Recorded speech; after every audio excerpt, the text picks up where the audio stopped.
The stars looked beautiful through the observation deck of the Aurora. Captain Daniel Wright stood there, watching the endless darkness dotted with distant suns. He had made this journey 17 times before, always bringing hopeful colonists to their new homes among the stars. This trip carried 300 souls, including 52 children whose laughter echoed through the corridors every day. Daniel smiled as he heard them now, playing some game they had invented involving zero gravity and floating toys. Earth had joined the Galactic Coalition 15 years ago, and humanity had spread across a dozen worlds. Life was good. The galaxy seemed welcoming, and most alien species treated humans with curiosity and respect. "Captain, we're receiving a distress signal." Lieutenant Maya Johnson appeared beside him, her tablet showing the emergency beacon. "It's a Krell vessel. Looks like their engines are damaged." Daniel frowned. The Krell Empire had a reputation for being aggressive, but they were still part of the coalition. Helping ships in distress was not just a human tradition, but a galactic law. "Set course to intercept. Prepare a rescue team." Maya hesitated. "Sir, the Krell aren't exactly known for their friendliness. Maybe we should call for a military ship to handle this." "We're 2 days from the nearest military vessel," Daniel said. "That ship could be dead in space by then. We help. That's what humans do." The Aurora changed course, and within 3 hours, they approached the massive Krell warship. It hung in space, dark and silent except for emergency lights flickering across its hull. Daniel assembled a team led by Jake Morrison, his security officer, carrying medical supplies and repair equipment. "Be careful," Daniel told Jake before the shuttle launched. "In and out. We help them fix their engines and leave." Jake nodded, but Daniel saw the concern in his eyes. The security officer had served in Earth's Defense Force before joining civilian service. He knew danger when he smelled it. The rescue team boarded the Krell ship. For 20 minutes, everything seemed fine. They reported finding the crew, assessing the damage, beginning repairs. Then the communication went dead. Daniel tried to raise them on every channel. Nothing. His stomach turned cold. "Maya, scan that ship, full spectrum." The results came back immediately. The Krell vessel's weapons were charging. Systems that should have been damaged were functioning perfectly. It had all been a trap. "Battle stations," Daniel shouted, but it was too late. The Krell ship fired, not to destroy, but to disable. Electromagnetic pulses washed over the Aurora, shutting down shields and weapons. Grappling hooks shot out, pulling the human ship close. They were massive creatures, standing over 7 feet tall with armored skin and 4 arms, each carrying weapons. Daniel grabbed a pistol from the emergency locker, but he knew it was hopeless. The Aurora was a civilian transport, not a warship. He ran toward the civilian quarters where the colonists were sheltering. He had to protect them, especially the children. But the Krell were everywhere, moving with military precision. They drove the colonists into the main cargo bay, forcing them to their knees. War Master Throck entered last, his armor decorated with trophies from 100 battles. He looked at the humans and laughed, a terrible sound that echoed off the metal walls. "Weak creatures," he said in broken human language. "Good for slaves. You work for Krell now." "This is a violation of coalition law," Daniel said, forcing himself to stand. "You'll start a war." Throck's laughter grew louder. "War? With humans? Soft things that cry and feel. You are prey, not warriors." He gestured to his soldiers. "Take them. Kill any who resist." That's when the children started crying. The sound of terrified kids sobbing for their parents filled the cargo bay. Some colonists tried to shield the children with their own bodies. The Krell found this amusing. "They cry for offspring," Throck said, his eyes glinting with cruelty. "Pathetic. Krell do not waste emotion on mere children." One little girl, maybe 6 years old, broke free from her mother and ran. She was scared, confused, just trying to find somewhere safe. A Krell soldier raised his weapon. Daniel screamed, lunging forward, but he was too far away. The weapon fired. The little girl fell. Then another child died, and another. The Krell were making a point, showing the humans what happened to those who ran or resisted. Parents screamed and tried to rush forward, but Krell warriors beat them back. In less than 2 minutes, 9 children lay dead on the floor of the cargo bay. Daniel felt something break inside him. Around him, he saw the same thing happening to every adult. Maya was crying, her hands clenched into fists. Jake, beaten and bloody from his capture on the Krell ship, looked at the bodies with an expression that went beyond rage into something colder and more terrible. One mother cradled her dead son, rocking back and forth. Her grief was beyond words, beyond tears. It was the sound of something fundamental in the universe being violated. Throk seemed pleased with himself. Now you understand. You are slaves. Obey, or more children die. He ordered his warriors to begin processing the humans for transport to Krell slave stations. As the colonists were herded into holding cells, Daniel found himself next to a young girl named Sophie Carter. She was holding the hand of an even younger boy, keeping him calm despite her own tears. "My dad was a Marine," she whispered to Daniel. "He told me once that humans always come for their own, no matter what. Is that true?" Daniel looked at the 9 small bodies being carelessly dragged away by Krell soldiers. He thought about Earth, about the billions of humans who would soon hear what happened here. He thought about humanity's history, about how his species had always responded when their children were threatened. "Yes," he told Sophie, his voice hard as iron.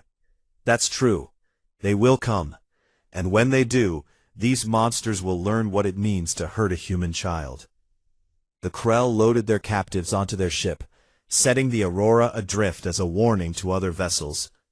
As they jumped to hyperspace, heading for Krell slave processing stations, none of the aliens realized what they had done.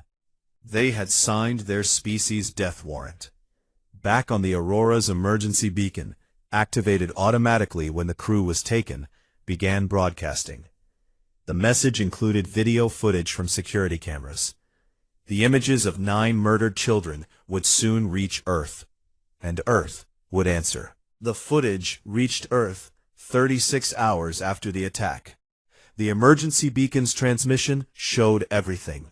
9 children murdered in cold blood, while Krell warriors laughed. Parents screaming. Throk's mocking words about humans being weak and pathetic. Within minutes, the video was everywhere. Every news station, every social media platform, every government office. Humanity watched in collective horror as their worst nightmare played out on screens across every colony and station. President Helen Clark sat in the Situation Room, watching the footage for the 5th time. She was not a military person. She had been elected on promises of peace, education, and continued cooperation with the Galactic Coalition. She had 2 children of her own. Watching those Krell soldiers murder human kids made something cold and final settle in her chest. "Get me Admiral Jack Peterson," she said quietly, "and someone contact the Galactic Coalition. We need to inform them of what happened." Admiral Peterson arrived within the hour. He was a career military officer, 60 years old, with gray hair and scars from the border conflicts in the early days of human expansion. He had fought pirates and put down rebellions, but he had never seen anything like this. "Madam President," he said, saluting. Helen did not waste time. "What do you need to make the Krell pay for this?" Jack did not hesitate. "Everything." The word hung in the air. Everything meant every ship, every soldier, every resource humanity possessed. It meant total war. Helen thought about the Galactic Coalition's rules about proportional response and diplomatic solutions. Then she thought about 9 dead children. "You have it," she said. "All of it. Bring our people home and make sure the Krell never threaten a human child again." Across human space, the reaction was immediate and unanimous. Colony governors pledged their defense forces without being asked. Corporations that operated private security fleets volunteered their ships. The massive mining operations in the asteroid belts retooled their equipment to produce weapons and ammunition. Recruitment centers were overwhelmed. Veterans who had retired years ago showed up demanding to be reinstated. Young people, barely old enough to serve, stood in lines that stretched for blocks. When asked why they were enlisting, their answers were simple and identical. For the children. Scientists and engineers worked around the clock. Technologies that had been theoretical or forbidden were suddenly greenlit. Weapons that violated galactic conventions were designed, tested, and mass-produced. Humanity had always followed the rules of civilized warfare. Not anymore.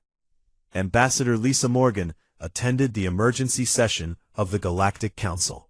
Representatives from 40 species gathered to discuss the Aurora incident. She listened as they expressed sympathy and offered condolences.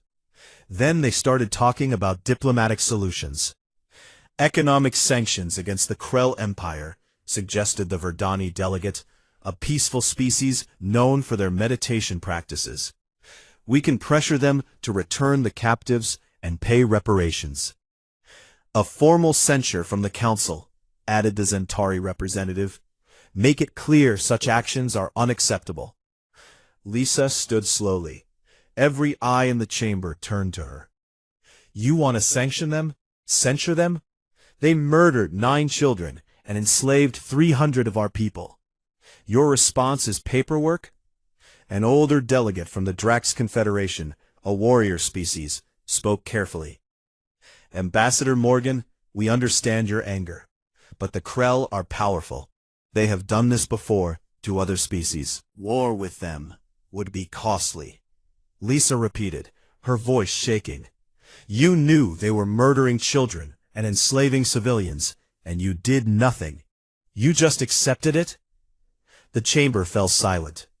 The truth was ugly, but clear. The Krell were strong, and most species had decided that avoiding conflict was better than fighting for justice. They had made peace with atrocity. Humanity will not accept this, Lisa said. We are withdrawing from this session. What happens next is on you. You could have stopped the Krell years ago. You chose not to. Now, we will. She walked out of the chamber. Behind her, the delegates erupted in debate. Some species were outraged at the human response. Others understood exactly what was coming and began quietly preparing for the storm. On Kragos Prime, the Krell slave processing station, the Aurora survivors were locked in holding cells. Barely any food, no medical care, and constant threats from Krell guards. But the humans held together. Sophie Carter became an unexpected leader among the children. At 7 years old, she should have been broken by what she had witnessed. Instead, she kept the other kids calm, organized games to distract them, and whispered promises that rescue would come. How do you know? Asked a boy named Tommy, who was only 5. Sophie thought about her father, a Marine who had served in the defense forces. She remembered his stories about human history, about how her species never abandoned their own. Because we're human, she said simply, and humans don't leave each other behind. The adults heard her and found their own strength. Daniel Wright, still bearing bruises from his beating, began organizing the captives. Maya Johnson used her engineering knowledge to study the cell's weaknesses. Jake Morrison, despite broken ribs, started training the stronger colonists in basic self-defense using makeshift materials. They were not soldiers. They were farmers, teachers, engineers, and parrots. But they were human, and they would be ready when rescue came. Back on Earth, Admiral Peterson stood before the largest fleet humanity had ever assembled. Ships from every colony, every corporation, every defense station, dreadnoughts and carriers, frigates and destroyers, support vessels and troop transports. The human expeditionary fleet numbered over 800 ships, and more were being built every day. "Our mission is simple," Jack told his commanders in the briefing. "We find our people, we bring them home, and we make sure the Krell Empire understands that harming a human child is the last mistake they will ever make." A captain raised her hand. "Sir, what about the Galactic Coalition's rules of engagement?" Jack's expression was cold. "The Krells stopped following those rules when they murdered 9 kids. We're not interested in the Coalition's approval. We're interested in justice." 3 weeks after the Aurora massacre, the human expeditionary fleet completed its preparations. President Clark gave a brief address that was broadcast across all of human space and transmitted to every species in the galaxy. "To the Krell Empire," she said, looking directly into the camera. "You took our people. You murdered our children. You thought we were weak because we value peace. You were wrong. We are coming for our people, and we are coming for you. To every species watching this, know that humanity tried diplomacy first. We followed your rules. We trusted your systems. They failed. What happens next is the consequence of that failure." The fleet launched the next day. Their destination was every major Krell system simultaneously. Humanity was not interested in a fair fight or a proportional response. They were interested in total victory. As the ships jumped to hyperspace, every human aboard thought about 9 children who would never grow up. That thought would carry them through everything that came next. The Krell Empire had stood for over 3,000 years. They had conquered dozens of species and controlled 100 star systems. Their military was legendary, their warriors trained from birth to fight and dominate. When the human fleet appeared at their borders, the Krell High Command barely paid attention. War Master Throck sat in his fortress on Kragos Prime, reviewing the latest shipments of slaves. The humans from the Aurora had been processed and would soon be distributed to labor camps across Krell space. He found their constant crying tiresome but amusing, such weak creatures. His second-in-command entered the chamber. "War Master, long-range sensors detect a human fleet approaching our territory." Throck laughed. "How many ships? 10? 20? 800, sir, and they are not requesting negotiations." For the first time, Throck felt a flicker of concern. 800 ships was a significant force. But the Krell had fought larger fleets before. "Ready our defenses. Send word to the other systems. We will crush this human foolishness." The Krell military mobilized, confident in their superiority. They had better weapons, stronger shields, and warriors bred for combat. Humans were soft civilians who cried over children. This would be a quick victory. They were wrong. The human expeditionary fleet did not follow standard military doctrine. They did not send communications demanding surrender. They did not target military installations first. Instead, they implemented a strategy that Admiral Jack Peterson had spent 3 weeks perfecting with Earth's best tactical minds. The fleet split into multiple groups, each one targeting a different Krell system simultaneously. The largest group, led by Admiral Peterson himself, aboard the dreadnought Retribution, headed straight for Kragos Prime. When the Krell fleet engaged them in orbit, the humans fought with a ferocity that shocked their enemies. Human ships did not retreat when damaged. They rammed Krell vessels or positioned themselves to take fire meant for other ships. Pilots who would normally eject from crippled fighters instead guided them into Krell targets. The Krell had fought many species, but they had never encountered an enemy that simply refused to break. Every human crew member had seen the footage of those murdered children. They fought not for territory or resources, but for something the Krell could not understand. Love and grief transformed into absolute determination. Within 6 hours, the Krell defensive fleet around Kragos Prime was shattered. But the humans did not land troops or bombard the planet. Instead, they destroyed every orbital station, every satellite, and every ship trying to leave the surface. They trapped the Krell forces on their own planet, cutting them off from the rest of the Empire. Then they broadcast a message on every frequency. It showed the 9 murdered children, their names, their ages, their dreams. It showed Throck laughing as they died. And it showed Admiral Peterson's face as he spoke. "This is what you did. These are the children you murdered."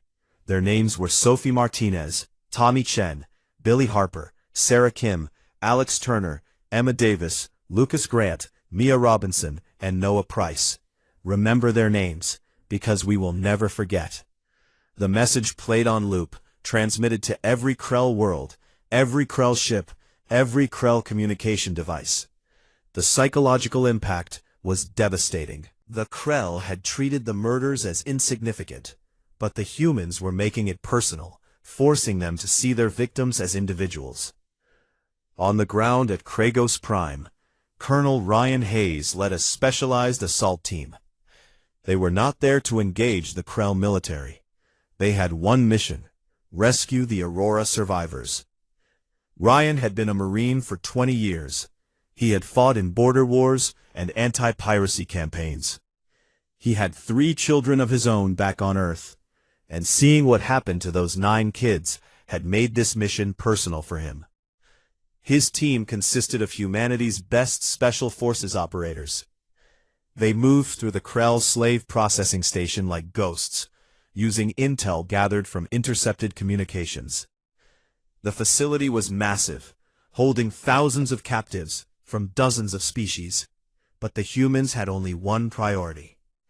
They found the Aurora survivors in a cell block deep in the facility. When Ryan's team breached the door, they found the captives organized and ready. Daniel Wright had kept them together, preparing for this moment. "United States Colonial Marines," Ryan announced, "we're here to take you home." The relief and joy on their faces was overwhelming, but they had to move fast. Ryan's team led the colonists through corridors, fighting off Krell guards who tried to stop them. The humans used weapons and tactics that the Krell had never seen before. Portable plasma cutters that burned through armor, sonic grenades that disrupted Krell communication implants. Every piece of technology had been designed specifically to counter Krell advantages. As they moved toward the extraction point, Ryan found Sophie Carter protecting a group of younger children in a ventilation shaft. She had hidden them there when the shooting started, using the knowledge her father had taught her about taking cover. She was holding a piece of metal pipe, ready to fight if necessary. When she saw Ryan's uniform, she lowered her makeshift weapon. "Did we win?" she asked. Ryan knelt down to her level. "Not yet, sweetheart, but we will." The extraction was successful. All 291 surviving Aurora colonists were evacuated to the Retribution. As the human fleet pulled away from Kragos Prime, they left the planet blockaded and isolated, a demonstration of what happened to those who harmed human children. But the mission was not over. Across Krell space, similar operations were happening. Human fleets appeared at every major system, destroying infrastructure and crippling the Krell military. They did not occupy planets or enslave populations. They simply dismantled the Krell Empire piece by piece. The Galactic Coalition sent urgent messages to Admiral Peterson, demanding that humanity cease its offensive. Dozens of species filed formal protests, claiming that human actions violated interstellar law. Jack recorded a response that became famous across the galaxy.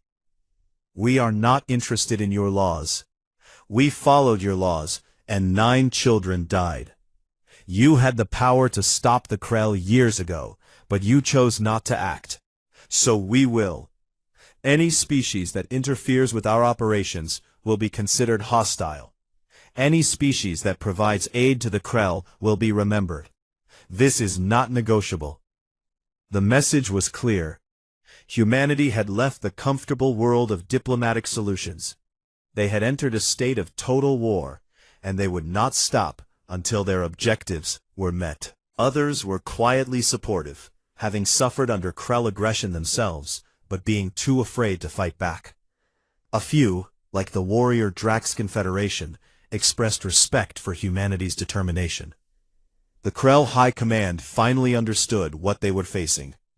The humans were not fighting for territory or resources. They were fighting for something far more dangerous, their children's safety. And they were willing to burn down an entire empire to ensure it. War Master Throck, trapped on Kragos Prime with no way to escape, watched human ships patrol his skies, and finally understood his mistake. He had thought human emotion was weakness. He had not realized it could become the most terrible weapon of all. On the Retribution, Sophie Carter stood with the other rescued children, looking out at the stars. She had survived because of her father's lessons about courage, and because adults like Daniel and Maya had protected her. Now she watched as humanity showed the galaxy what happened when someone hurt their kids. She was only 7 years old, but she understood something important.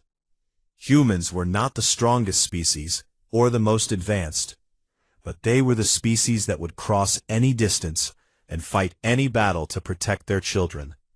And that made them the most dangerous species in the galaxy. 4 months into the war, the Krell Empire was dying. What had taken them 3,000 years to build was crumbling under the relentless assault of human forces. Every major industrial world was blockaded. Supply lines were cut. Their military fleet, once the terror of the galaxy, was scattered and broken. Admiral Jack Peterson stood on the bridge of the Retribution, reviewing tactical reports. The campaign was proceeding faster than expected. The Krell were formidable warriors in individual combat, but they had never faced an enemy that fought with such coordinated fury. Human tactics evolved rapidly. They used psychological warfare that exploited Krell psychology. Before every battle, they broadcast the names and faces of the murdered children.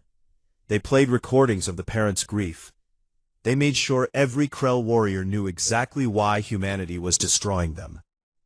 The effect was devastating.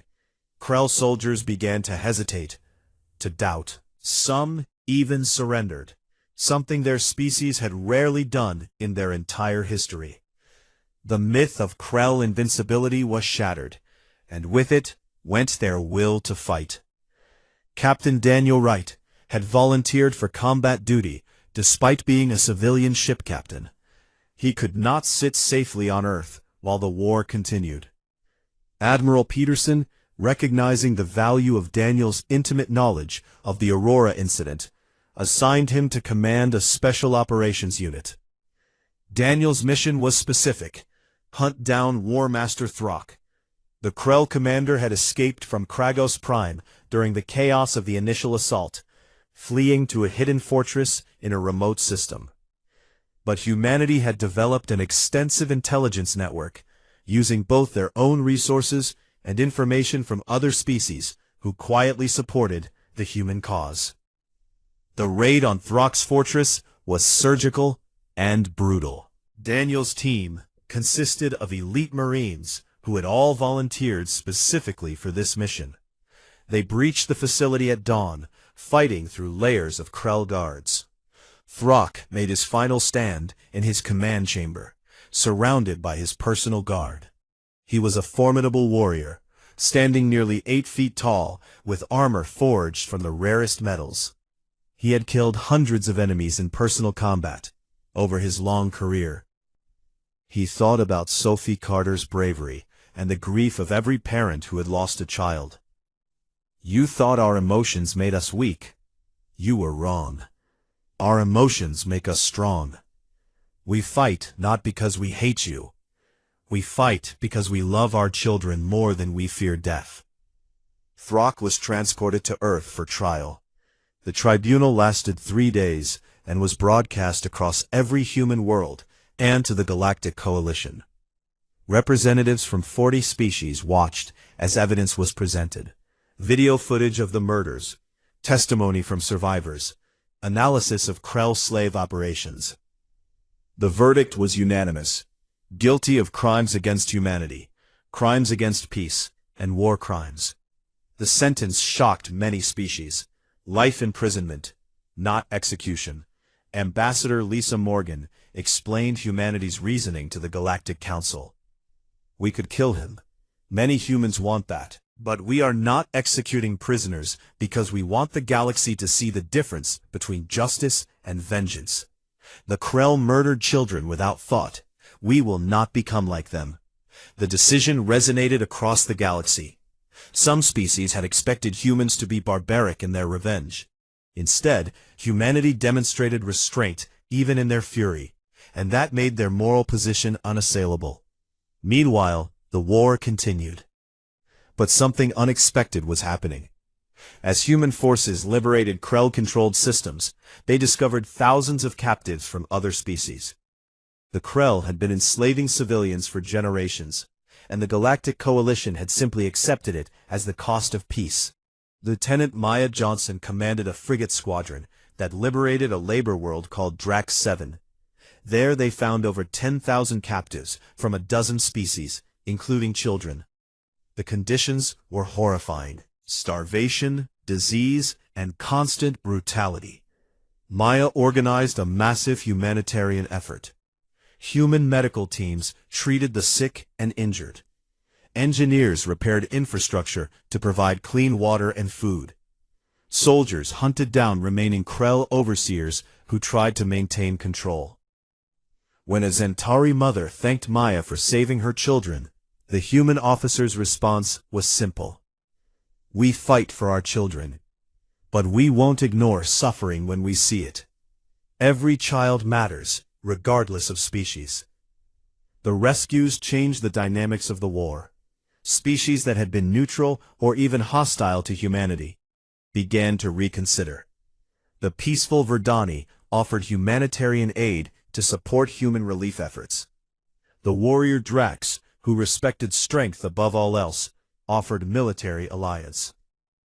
The Galactic Coalition, which had demanded humanity stop its offensive, now fractured over how to respond. Some species still insisted on diplomatic solutions. Others, seeing humanity's determination and success, quietly began providing intelligence about Krell operations. A few species, those who had suffered under Krell aggression but been too afraid to fight back, openly celebrated human victories. The tide of galactic opinion was shifting.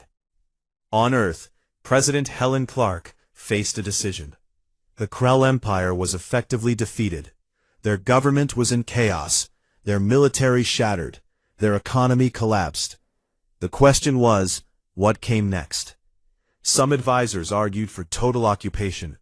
Others suggested installing a human-controlled government.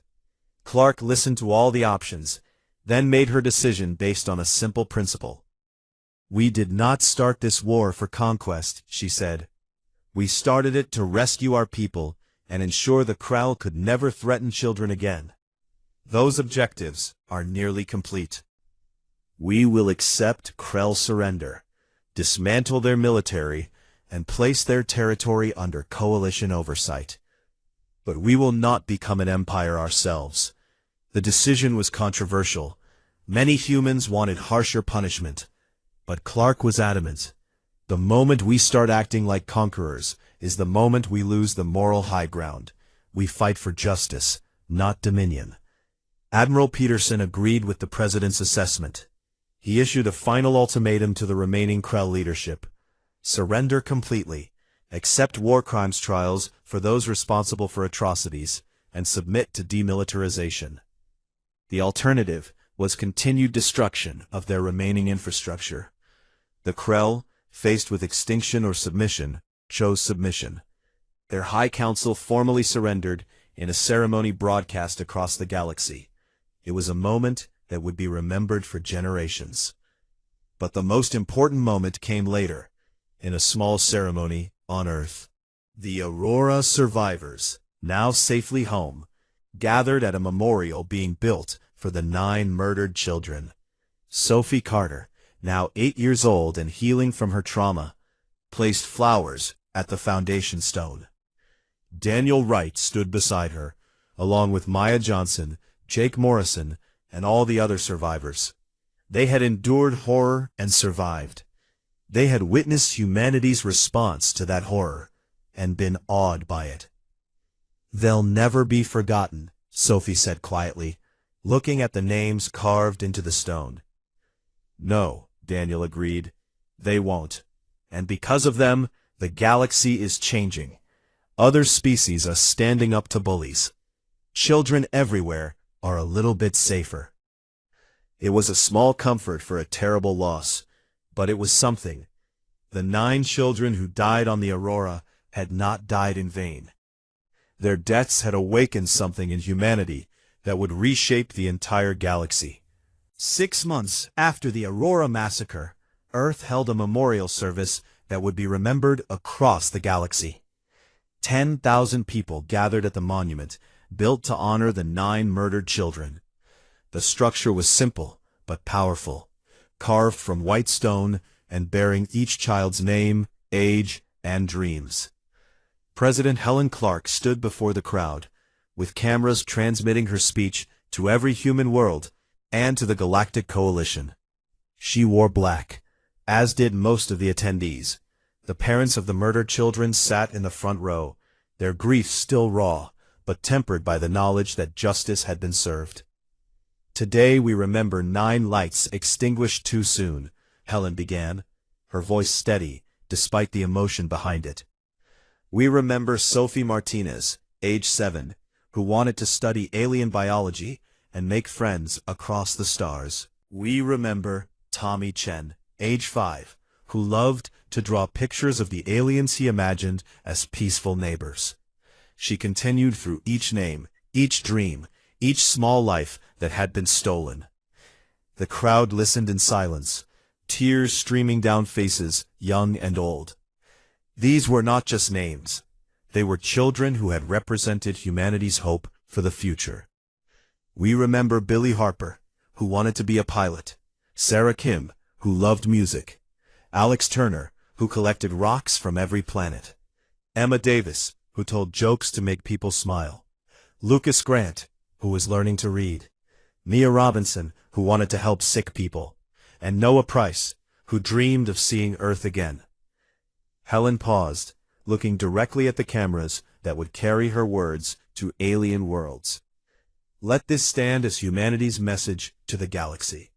We are not the strongest species, we are not the oldest or the wisest, but we are the species that will cross any distance, fight any battle, and pay any price to protect our children."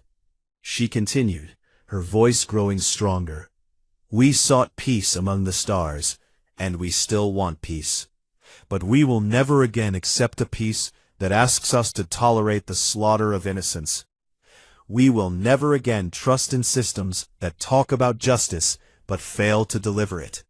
And we will never ever allow anyone to hurt our children without consequences." The crowd erupted in applause that lasted for several minutes. Admiral Jack Peterson, standing at attention beside the monument, saluted the names carved in stone.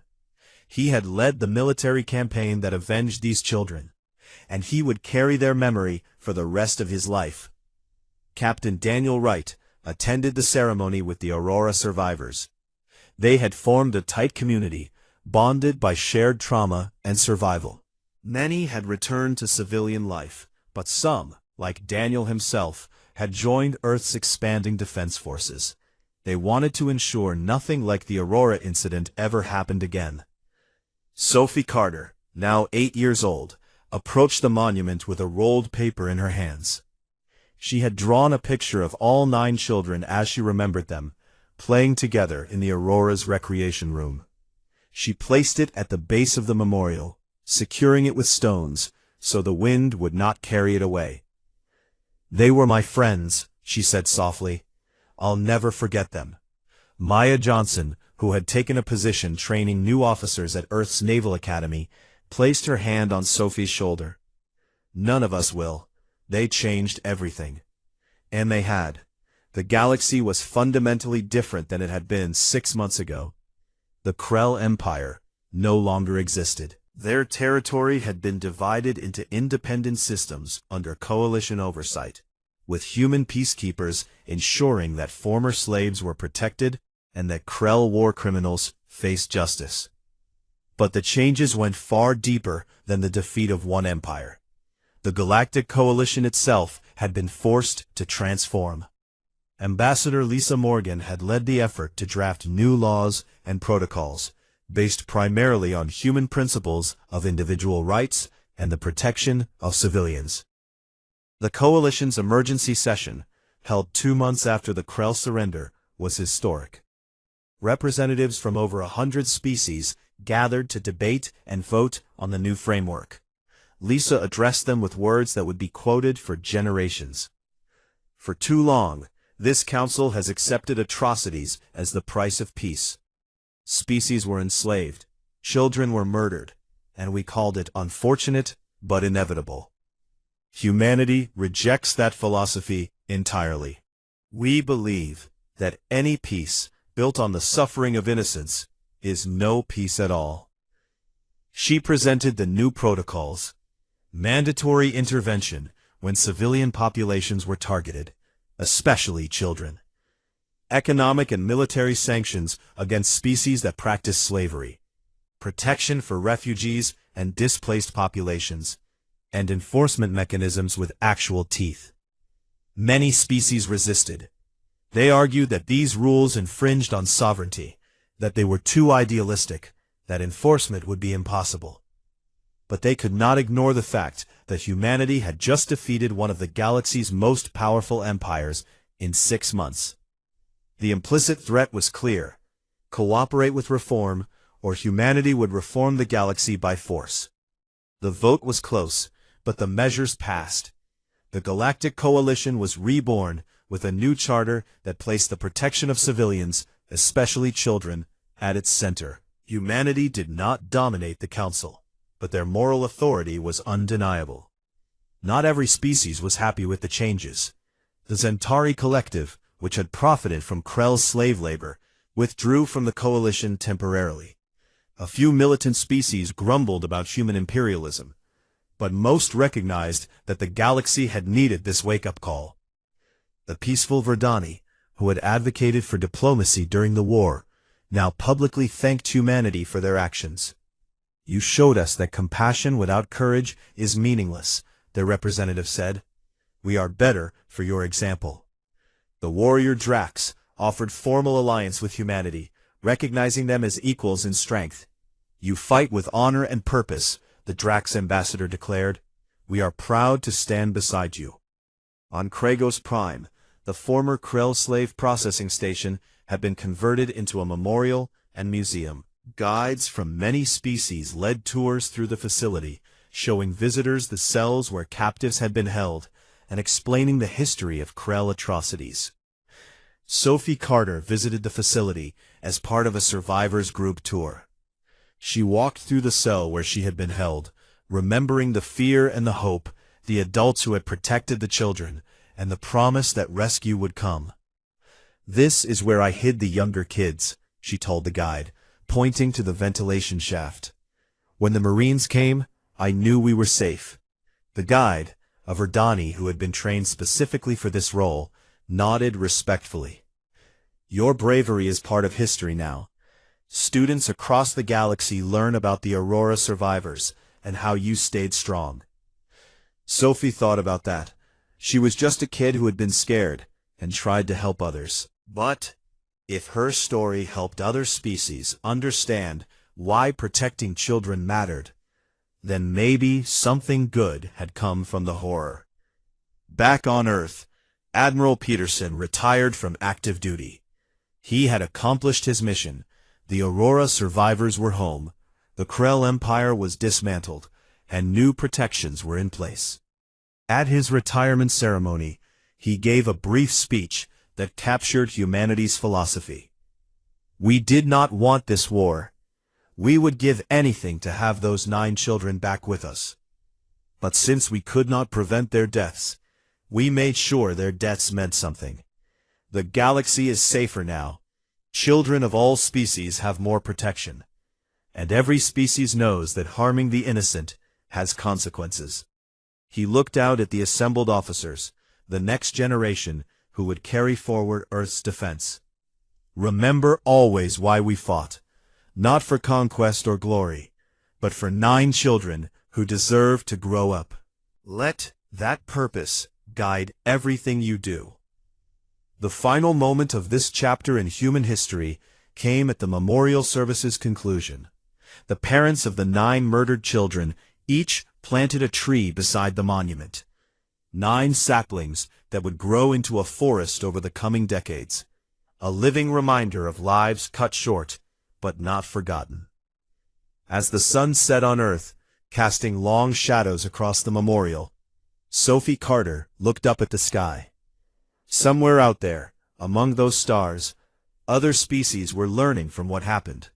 Other children were safer, because 9 kids had died and humanity had refused to accept it. It was not fair, it was not right, but it was real. And humanity had proven something important to the galaxy. They were a species defined not by their strength or technology, but by their refusal to abandon those they loved. Touch a human child, and you did not face a nation or a planet. You faced every human who had ever loved a child of their own. And that was a force more powerful than any weapon, more enduring than any empire. The age of accepting atrocity as normal had ended. A new era had begun, one where humanity's protection extended to all children of all species, and where the phrase, "never again," carried the weight of the entire human race behind it. Sophie placed her hand on the memorial stone, feeling the carved letters of her friends' names. "We didn't forget," she whispered. "We never will."